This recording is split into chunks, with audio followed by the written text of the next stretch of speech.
Ассалаумағалейкум. Бүгінгі айтатын ұлы тұлғамыз Шалкиіз Тіленшұлы жайында болмақ.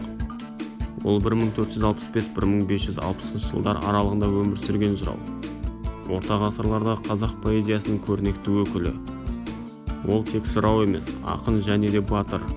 Шалкиіз жас кезінен ақ ержүрек жауынгер әрі талантты жырау ретінде даңққа бөленді.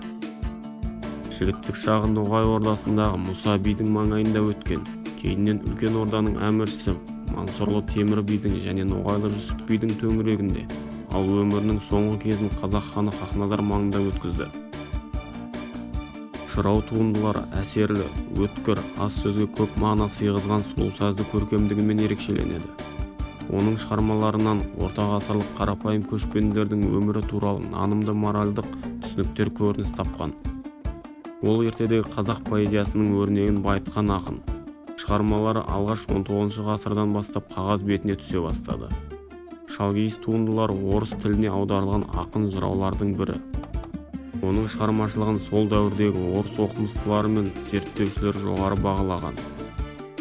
Темір биге айтқандары әртүрлі жинақтар мен басылымдарда бірнеше мәрте басылды. Жыраудың қазақ көне әдебиетіндегі орны ерекше. Шалкиіз жырау ғұмырының көп бөлігін Ноғай ордасындағы билеушісі Темір бидің астында өткізеді. Турашылығымен, әділдігімен, даналығымен ел алдында беделді болған. Өмірінің соңғы жылдарын Хақназар хан тұсындағы қазақ мемлекетінде өткізеді. Осы видеомыз сіздерге ұнап жатса, лайк басып комментарий қалдырыңыздар. Қазақша арнаның дамуына атсалысыңыздар. Сіздердің қолдауларыңыз біз үшін өте маңызды.